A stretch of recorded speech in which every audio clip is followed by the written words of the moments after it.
every burrito that we have is different. You can come in and create 600 different kinds of burritos and not eat the same thing twice. You are an Abu Dhabi boy. You need to talk to us about locations. 3 challenges about opening restaurants. The paperwork. What do you think the future of restaurants are in Dubai? I have nothing against cloud kitchens, but I don't think it's going to be the future. Dream Dubai meal. Hit us with your starter, main, dessert from anywhere. Google reviews or Instagram? Hey, it's Lulu here for another chill chat where we get to celebrate great food and the people that make it possible. Today, I'm here at the fantastic Burro Blanco with Saeed. We're going to be discussing everything from delegation, donkeys, and how to wrap a really good burrito. Check it out. We're with the mastermind, Saeed. We're at beautiful Burro Blanco. 7 sites. You've expanded. Yes. You have perfected. Take us through your journey. How did you get started in beautiful world of Tex-Mex, and how did you bring it over to the UAE? In 2017, most people know that we started in 2018, but in 2017, I had a friend who owned a kitchen in Al Quoz, and they usually close it for the summers. And I just asked him if I can try the idea out in that kitchen. And I just took 2 of his employees. We just did burritos and bowls during that time. I just started, experimenting with different recipes, different marinades, different toppings. And that was the first time I ever made a burrito in a commercial kitchen. And we delivered it to a very, very tiny radius. We had like 4 customers, maybe, who ordered every other day. And I was happy with that because it was just a proof of concept for me. So that was the first thing. And then in 2018, I opened Khaldia, which is our first location, no seating, hole in the wall. Was a restaurant that closed down. I just took it and I went and got some used equipment from somewhere in Dubai, very low budget. We opened in a month, had 4 staff members and myself. And it was a hit. It did very well. We didn't have a marketing plan or anything like that. First day, I was like, all right, 5 dirham burritos for the full day. We had 600 people outside the window. No way. Finished food in 2 hours. Could not replenish it. Wow. And from there, it just became every single year we were adding one more location. We opened Masdar in 2019. We opened this one in 2020, 2021 during COVID. Surviving COVID, though, is such a feat. It was very, very tough. Very tough. But you know what? It was great for the delivery market, I'll be honest. So people were staying home. So we did very well in delivery. Yes. And then from then on, we would go out and just look at different locations that we thought our people are there, people who wanted us are there. So then came Motor City and our cloud kitchen in JLT. And throughout this whole journey, I wanted to make sure that our food was consistent and that we didn't have different food coming out from from each restaurant. And that might sound like a taboo thing for a lot of restaurateurs, but we centralized everything. Wow. So we have a central kitchen that supplies all of our restaurants. You can ensure consistency in that sense. Absolutely. But that doesn't, to some people, that means that we pre-cook food. It's not the case. We just make sure that everything that comes out is exactly the same at every single location. And everything is finished in the restaurant, of course. I mean, so that was the journey in a nutshell, but lots of trials and tribulations along the way. But that was the journey. There's no doubt that everything is fresh in house. I mean, during this time, we have been hearing and smelling sizzling steak, chicken, everything in this kitchen just next to me, and I am salivating. 100%. I tell you. Everything is made in house. Yes. I mean, we have 10 salsas. Every single ingredient that goes in the salsas is made from scratch. Tomatoes, fresh tomatoes. What a treat. Our peppers, fresh. So 10 salsas made from scratch. That's just one thing. Everything is made from scratch. Everything. That's why we had to centralize things, because it's super complicated. I can imagine. It's so intricate as well. When you're dealing with things in Tex-Mex, Mexican, it's so intricate. All these different, not relishes, but, salsas, spices. Yes. I've got this lovely little vision of you. I mean, thank you for sharing. Of course. The fact that, you know, you started in this little place in Al Quoz. Yeah. I love it. Just delivering to like 4 customers every other day. So cute. I've got this little vision of you delivering. I don't know how you were doing it, but maybe it ties in with the name of your beautiful baby. You've got to tell us how it was born, because I'm seeing a little donkey. Yes. So honestly, I just kept looking at different names. First name, I don't think I've ever said that on video before, but first name that I picked was Pico. Oh. Just because of Pico de Gallo and the popularity of that. Yeah. And then I looked at ideas of how the burrito was born. And there were different stories, but the one that really resonated with me was about this man who went around delivering food. So the reason it was called the burrito is because he went around with the donkey, and he would have the food in a tortilla, and sometimes they would just wrap it and eat it as it is. So they called it food of the donkey, food of the burrito, and it just became burrito. Oh. And I took that donkey, the most probably missed figure in that story, and I called it Burro Blanco. And believe it or not, it was very, very hard to approve this name. Why? There's a lot of negative connotation around donkeys in the Middle East. And so it took me 3 months just to approve the name before I even opened anything. And I had to answer to a panel why I'm calling the restaurant You're White joking. Donkey. Yes. Poor donkeys. They get such a bad rep. Yeah, I love we said this. Like, Shrek, little Yes. donkey. Yeah. Donkeys are our friends, people. Yes, I love donkeys. Recently, we changed our logo. Most people would notice that we used to have only the ears and just like we were sort of tiptoeing around it.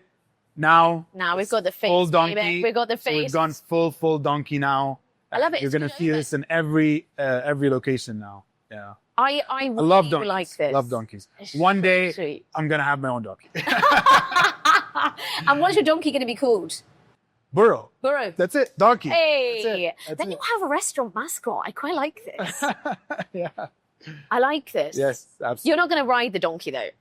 You know what? I think on our next opening, somebody suggested that we should have a donkey for kids to ride and stuff, and I think we're gonna do that Yeah. pretty soon. Yeah. It'll be very cool. We need to capture. I've already contacted some farmers, and we're gonna get a donkey. So, there's a donkey coming to Burro Blanco somewhere, even if it's temporarily. You're not gonna see it in the restaurant, but even if it's just for the opening, it's coming. I like it. I can see you at home with your pet donkey. Yes, definitely. This- Farm with a donkey. It's the dream life. It's happening. Burro the real donkey Yes. is coming here. It is. Taste of HK is all about good food and the people that make it possible. What got you into F&B? Tell us all about That it. was a long time ago. So I think my journey started when I was about 16 years old. Wow. I was just, I lived in Toronto at the time. Uh-huh. I was studying hospitality and tourism. And I used to go out and eat most of the time. Didn't cook at home or anything. And then I figured that it's not sustainable to do so. So I had to cook for myself. And once I started cooking for myself, I really enjoyed it. And I have a thing where if I really enjoy something, I make a job out of it. And so I looked for a job in food. And I worked in my first kitchen when I was about 16 years old. Wow. I've just been progressing from then on until I left the country in 2013. Wow. So you were in Canada. What Yes. got you immersed into Mexican flavors? Because that's quite a shift. Yes. One of my last jobs I worked through several kitchens from Italian to Greek and Arabic food and several international restaurants and with great chefs. One of my last jobs was in a very well-known Mexican place. I love that. Very well known, but we won't mention the name. Yeah. I mean, we can, but I'd rather leave that to everybody's imagination. Very smart. Very smart. And when I came here, I just couldn't find a good burrito. Yeah. And I just started making it at home. I invited people over and people just loved it. And they didn't understand that something like this is normal back home. And so the idea came to fruition in 2017. But I started making burritos at home in 2014. So you feel like you were actually introducing I was, yes. Mexican Tex-Mex to your friends here for the first time? Most people, yeah. I mean, whoa. The question I used to get all the time was, why are you putting rice in my sandwich? So, and you're laughing about it, but it was a valid question for a lot of people. It is. But once they tried it, they never went back, right? They were like, 100%. Now, always. 100%. I mean, most of our customers are loyal customers, and the burrito now has become a staple in Dubai. Yeah. Absolutely. Yeah. And obviously there are so many Mexican-owned Mexican restaurants in Dubai. Yes. What gave you the confidence to go in and launch your own? I think when we started, there weren't that many places. There were like, very authentic Mexican places. And we use authentic Mexican ingredients, but we're not a Mexican restaurant that you would see if you travel to Mexico. You might see our type of restaurant in the States, in Canada, parts of North America, of course. But this was lacking here. There were places that were serving good Mexican authentic food, but not the Tex-Mex food, not those burritos, not the bowls, not the tacos. Yeah. Not much fusion as well. So I saw that space as something that needed to be tackled. Yeah. Dive straight in. Absolutely. Dive straight in. Yeah. And what do you put the success of Burro Blanco down to? Why do you think it has become so popular? Because how many restaurants do you have now? We've got 7. Yeah, we've got 7. We started in 2018 with 1. And we had like 6 employees, and now we're at 7 and over 100 employees. Yeah. Wow. Organically. And what do you put it down to? I think it's just, first of all, it's the staff. Our staff is awesome. I know a lot of people say that. I'm sure a lot of people have said that in a million interviews, but honestly, it is the staff who make it happen every single day. And ingredients. A lot of it has to do with ingredients and just making sure we always churn out the same food every time. Consistency is key. Consistency is key in this business, as everybody knows.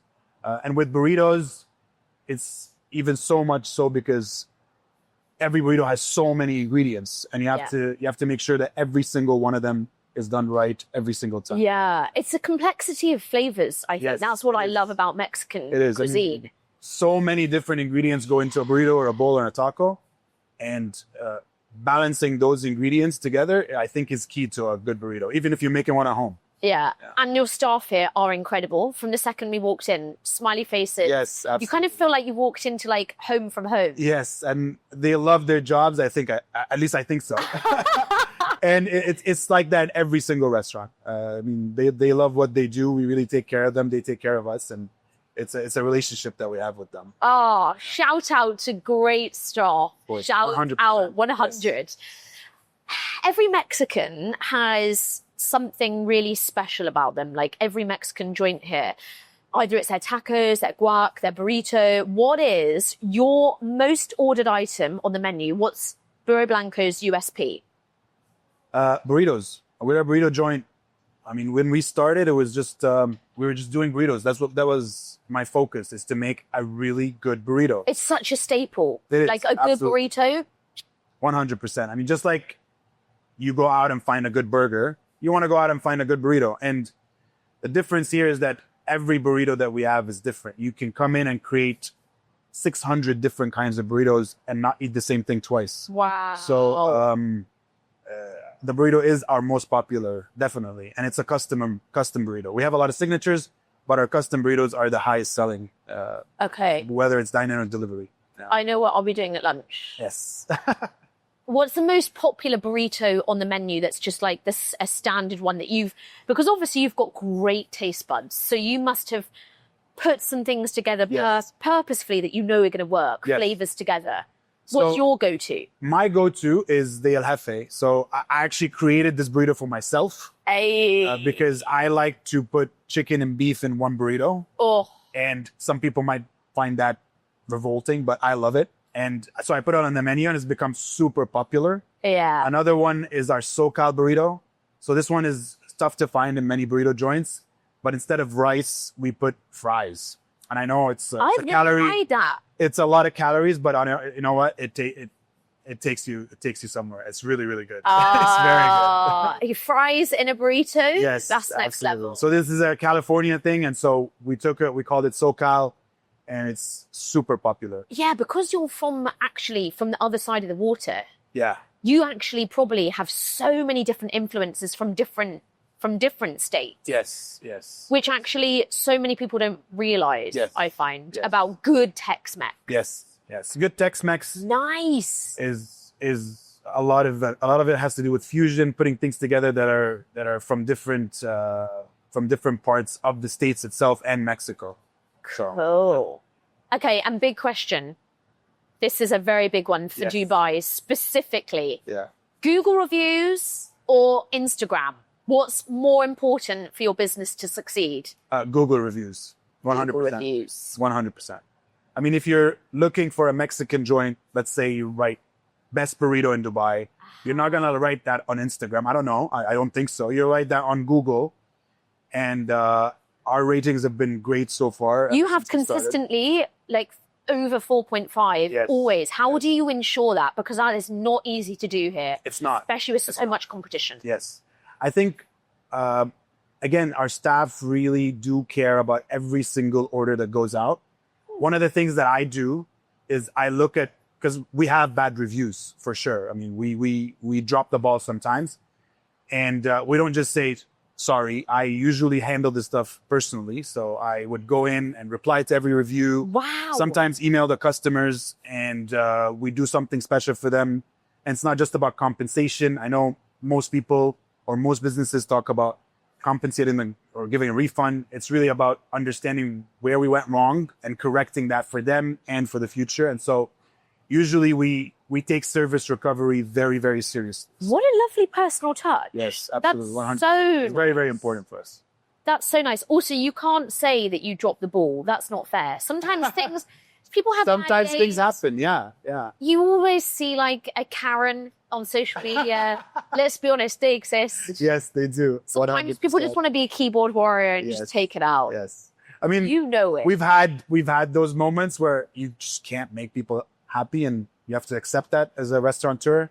You can't make everybody happy. No, that's impossible. But we still try our best. I think though, when they see you guys smiling and they get a personal touch, a personal response, you can't help but melt. I mean, it really matters because I look at it the way I would like to be handled as a customer. Yeah. Most places would be like, sorry about that. Here's a refund. And that's it. And then really, would you come back? You leave that up in the air. For us, it's very important that we know what we did wrong. We correct it. Whether it's a refund or compensation is irrelevant. It's about next time we'll make sure it's right. And that's very important for us. What you seem to have held on to, which so many people don't, which is extraordinarily impressive, is that you have expanded, but you've kept the heart of a real proper small individual business, but you've expanded like a chain. Absolutely. The heart and soul is right there. Yes. I mean, we take that very, very seriously. I mean, everybody who works here understands that, yes, the customer does come first, but it's really about how, if you mess up, what do you need to do about it? And I'm still involved in the business day in and day out. Mostly I delegate a lot, but I also make sure that if something goes wrong with a customer or with one of the restaurants, I handle it personally. Wow. We've discussed that you are a master delegator. We'll be coming on to that because you are, I think we could say you're the king of delegation. I love delegation.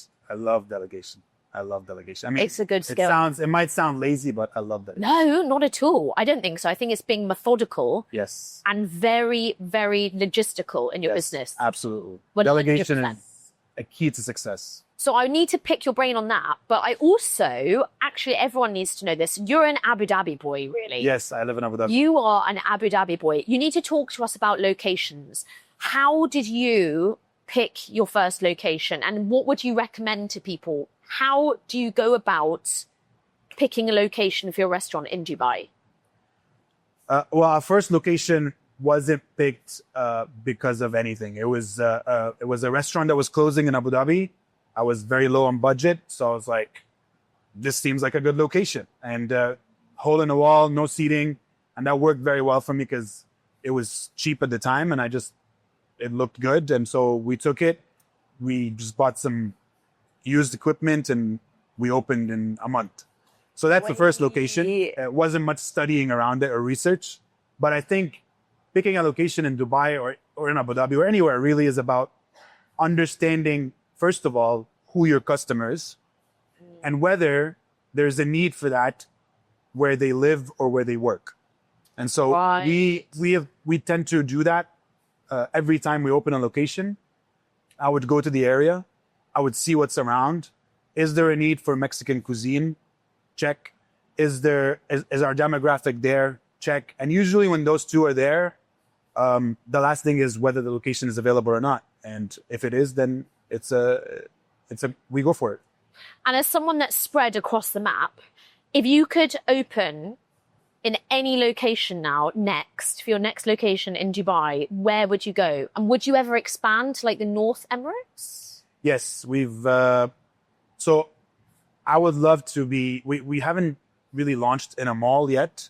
I've been against it for a bit, but I think that our next location or something that I really, really want to do, perhaps next year, is open in a mall, Dubai Mall maybe, or Mall of the Emirates. Don't quote me, maybe. Coming to a mall near you soon. It depends, so let's see. But I think also your other question was with sorry, what was the other question? Expanding to the North Emirates. Yes, we have a lot. Out on you. Yes, we have a lot of people asking us to come to Sharjah, to Al Ain, and we are actively looking in those areas. We are exciting. By next year, we are definitely going to be there. Yeah. Hear that, Sharjah lot? It's coming to you. Yes, it's coming to you. For sure. And 3 tips, okay, for anyone that is thinking of starting their own restaurant in Dubai or the UAE, what do you recommend? What are 3 things that you should really get on top of before you go and open your own restaurant? So I think one of the first things, obviously, is you have to have an understanding of food. I see sometimes people make that mistake where they are people who like to eat and they want to open a restaurant because they like eating. Which is it's a great reason. It's a great reason, sure, but you should understand food.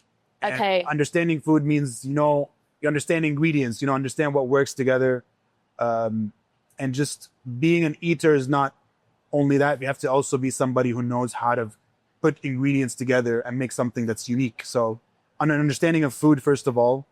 The second thing about opening a restaurant, especially in the UAE, is understanding regulations and understanding I don't want to say red tape, but the different things that you need to get through in order to open a restaurant. Those hoops you've got to jump through. Paperwork and a lot of documentation, a lot of certification.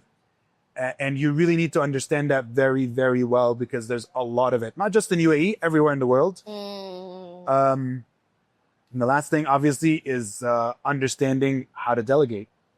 You have to do that from the beginning. And most people say, like, I work in my business day in and day out. And I tell them, if you're working in your business, you're not growing your business. And I've said that to so many people.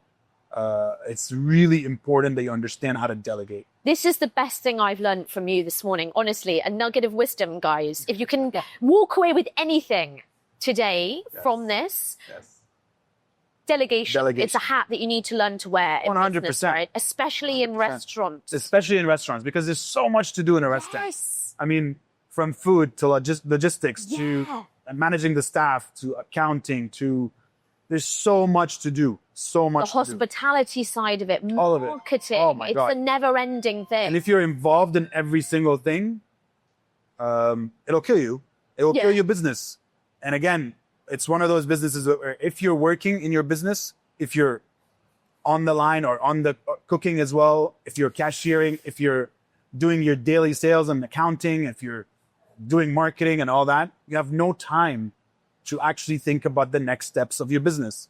You'll say tomorrow, and then that tomorrow never comes because if you don't delegate early on, it gets really hard once you get so used to becoming an employee of your own business. Yeah. So being able to is very, very step important. out of that. You have to. And it's all about having people around you that you trust. It's always about understanding what is happening with each of those people who you're delegating to. Okay. So I think I told you about this. It's very important that you know what everybody is doing, so that you can follow up, so that once it's done, you have the next thing for them. And that's a huge part of delegation. It's not just about giving your responsibilities away. It's about understanding who can do what, when, and then what more can you give them. Absolutely. Yes. And 3 big challenges about running restaurants, opening restaurants in Dubai and the UAE that just aren't spoken about. I'm sure you've got loads of challenges you want to discuss, but the big 3. One of the first things that I found very challenging is just understanding the paperwork. I mean, there's so much paperwork when it comes to, you have to start a business, you have to start a business license. When you hire staff, I mean, if you're in the States or in Canada, you can hire somebody in a day. Here, it takes a lot more time. And a lot more paperwork to hire someone, especially in the restaurant industry, because it takes more certification. Another thing that is really tough is food, sourcing food. Sourcing food in the UAE is not easy. Okay. And if you sit with anybody in the restaurant space, you understand that it's very, very hard to locally source anything. Right. So you have to understand who your suppliers are, what they're sourcing, how sustainable it is to source from them. Because, for example, you can go to a supplier and order something today, tomorrow, the day after, but then it's cut off for a week. So what do you do then? So that's something that people have to really understand, is sourcing food. Okay. And the third thing is, as a restaurateur, it's not just about cooking and churning out good food. You have to understand numbers. You really have to understand numbers. This is something I had to learn myself, understanding numbers from day one. You have to know what your food cost is. You have to understand what goes into your kitchen, what comes out, and how that affects your whole profitability is very important. It sounds boring, but you have to do it. It's so much more than just good food, though, in order to survive as a business and make sure it's a fully operating machine. What do you think the future of restaurants are in Dubai? Do you think we'll see more cloud kitchens, so focusing just on delivery? Do you think we'll see more outlets, smaller branches? What do you think is going to be the future? I think cloud kitchens are great for a startup, but I don't think that's the future of food. And I hope it's not. I have nothing against cloud kitchens, but I don't think it's going to be the future. I think the future here is about homegrown brands. You're going to see a lot of local talent come out with homegrown brands. Yes. That surpass what we're used to back home in North America or in Europe. I think it's happening already. And I think we're going to see a lot more of that. A lot. We at HK love to hear that. We love original stories. We love following chefs' journeys. That's what food is all about. Yes, connection. We said that earlier. It's all about connecting, food, bringing people together, enjoying those tastes, exploring new tastes. You're going to see a lot of that for sure. I mean, we're already seeing it now. Most of the restaurants that are, especially in Dubai, that are making waves around the world are homegrown. So that's something that is pretty awesome, and I think it will continue. Music to my ears, just like This Is Big Chicken. And as someone that's so accommodating, you're such a sweetheart, checking up on people's reviews. You've been in this business for a long time now, since 2018? Yes. 2018 with this beautiful brand, Burro Blanco. Yeah. You must have seen and heard some crazy things. What is the craziest request that you have had from a customer? Shock us. Well, it's not shocking, but I mean, to some it would be, at least people in the restaurant industry. So a customer walked into one of our locations in Abu Dhabi with fish and with his own... A live fish? No, I mean... Oh, my God. Pretty fresh. And they're like, can you put this in my burrito? Can you cook it and put it in my burrito? And it was like a full fish. And we had to decline because we don't have the provisions to cut fish. But we are going to bring fish to the menu very, very soon. Oh, yes. I mean, that's something that is tough to work with, but that was a pretty weird request. It was a full fish. Yeah, I don't know how I would have handled that. I love fish. I just said, can't do it, but we'll work on something for the menu soon. I love it. That's so funny. Do you know what the fish was? Yes, it was the red snapper. It was a full red snapper, yeah. Oh, at least it was no longer snapping. No, it wasn't and snapping. flapping. No, it wasn't. It was good. It was colour. It's a great, it would be a great addition. Yes, He's yes. given you some inspiration though. So if yeah. you were out there and you were the one that brought the red snapper in, don't It's worry, coming. It's coming. We're doing fish tacos soup.